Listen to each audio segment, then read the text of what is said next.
राष्ट्रीय सचिव और मुरादाबाद के प्रभारी जावेद आब्दी साहब हमारे साथ हैं। अभी मुरादाबाद पहुंचे सर, किस सूचना पर आप मुरादाबाद पहुंचे हैं?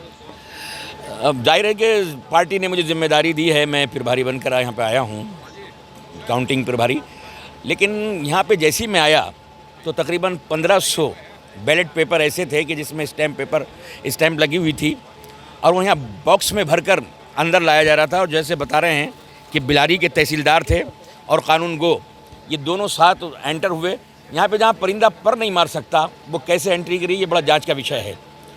और सबसे बड़ी बात ये है कि आज मेरे ख्याल से आखिरी दिन है भारतीय जनता पार्टी का और अपने आखिरी दांव खेलने की कोशिश कर रही है, लेकिन जनता उन्हें हटा चुकी है। कल का जब सूरज निकलेगा तो भारतीय जनता पार्टी का सूरज डूबता हुआ नज़र आएगा और इनकी कोई ऐसी साजिश नहीं है जो ये नहीं कर रहे हैं। जिस तरह से हारता हुआ पहलवान उल्टे सीधे दाव लगाता है और जब उल्टे सीधे दाव लगाता है तो वो और उल्टे पड़ जाते हैं।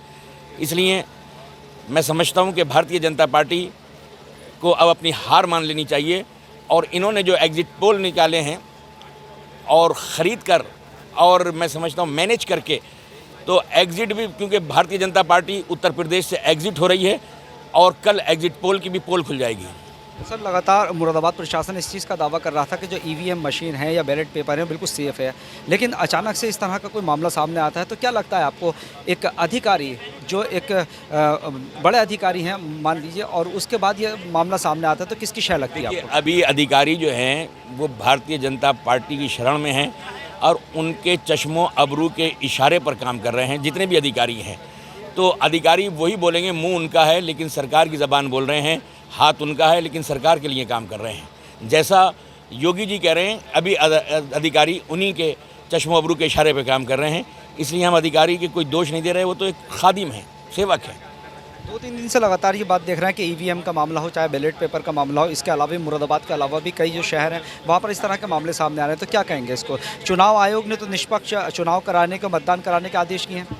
मैं समझता हूँ आज़ाद भारत में इस तरह से ऐसा चुनाव आयोग कभी नहीं रहा होगा जैसे चुनाव आयोग ने अब किया है। नज़र ही नहीं आ रहा कि चुनाव आयोग है कहाँ पर।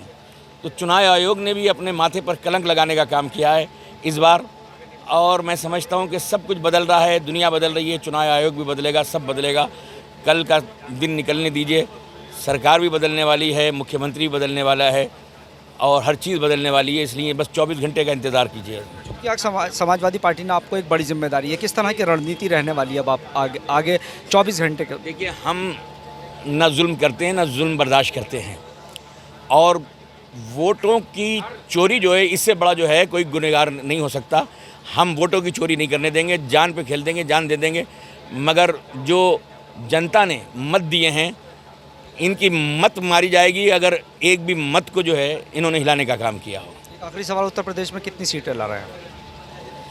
जाहिर है कि माननीय राष्ट्रीय अध्यक्ष श्री अखिलेश यादव जी 351 सीट कह रहे हैं, तो मैं 352 कहता हूं कि कम से कम 352 सीट आएंगी। एक तो जनता इनाम में ज़रूर देगी इनको।